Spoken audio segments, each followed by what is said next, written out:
जय Jagannath welcome back to my channel. आज कार्तिक मास सोमवार पाई मुझे बिना प्याज रसुण रे एक थाली प्रिपेयर करी। आशा करे आपण मानकु भल लागिबो।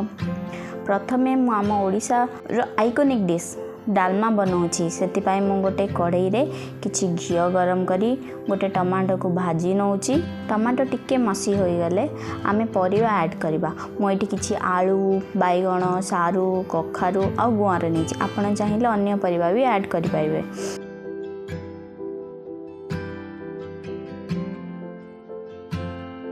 एबे एथिरे किछि लूण आ हल्दी दे कवर कर देबा।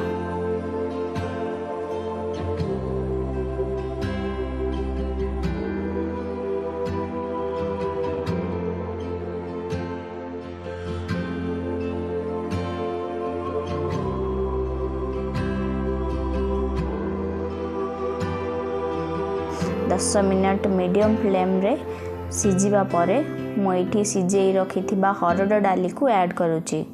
आपण चाहिए मुग डाली भी यूज करि पारंती। आउ एई परिवा गुडा को मुग डाली रे डायरेक्ट सिझेई एथिरे डालमा बनै पारंते। मुझे कंसिस्टेंसी एडजस्ट करबा पई गरम पानी ऐड करुच्ची।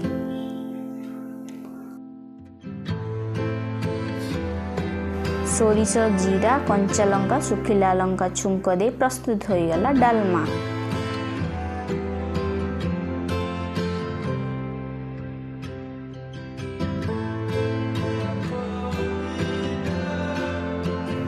एबे चलंतु बनैबा टमाटो खटा।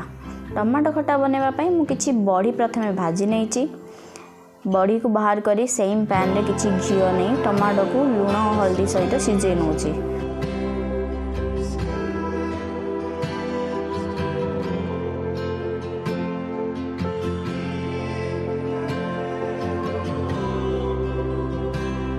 टमाटो मसी हो गला परे भाजी रखी बड़ी किछि डेट्स और चीनी ऐड करी अल्प पानी दे कवर करी 5 मिनट कुक करी नौची।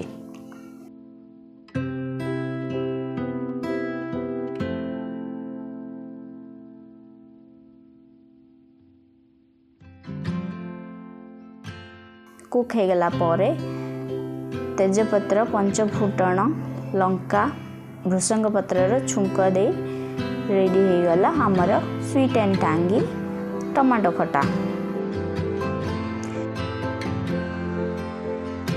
चलते एबे सब कदली पत्र रे बाड़ी नवा। आपण को वीडियोटी केमती लागला निश्चय कमेंट रे जणाइबे। आपण ये कार्तिक मास सोमवार रे कोन खाई जंदी ताहा भी निश्चय जणाइबे। एमती वीडियो देखिया पाई मो चैनल को सब्सक्राइब करि नियंतु। Thank you.